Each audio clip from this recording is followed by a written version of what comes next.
jalankan sesi jual beli soalan. Okey, susun lurus. Kena susun lurus. Okey, cepat susun lurus.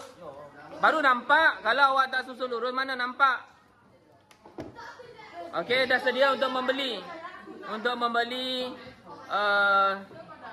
jualan kumpulan 3, kumpulan 2. Okey. Bagi clue. Kena bagi clue. Kena bagi clue dulu dengan ni kumpulan. Salah.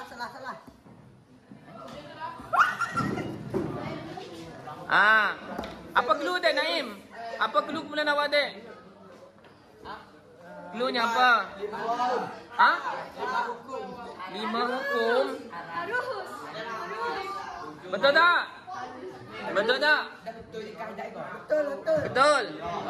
Okey, tahniah. Dah dapat beli dah. Okey, tahniah. Kenapa orang yang jual ni menghilangkan diri?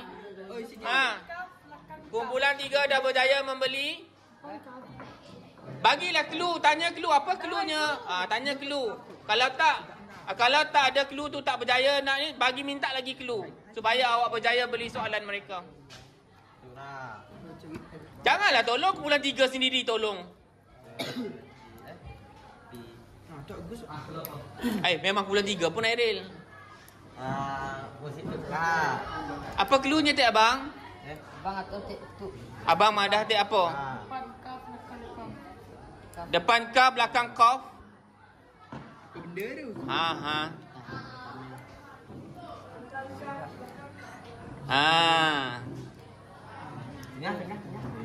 Kalau dah lah perkataan pendek 5 huruf, tanya lagi 3 bagi clue. Wow.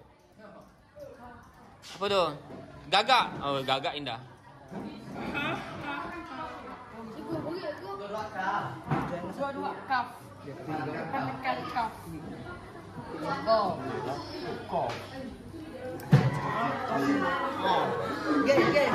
Gay. Jual.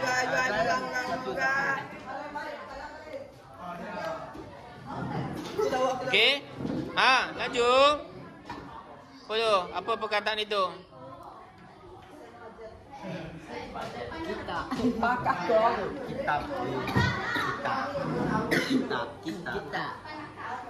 Empat. Perkataan apa? Sebut aja. Sebut je perkataan yang awak nak sebut tu supaya awak dapat.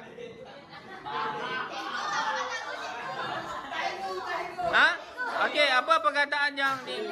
Okey, susun semula apa perkataan tu? Apa tu? Kulit. Kulit. Okey.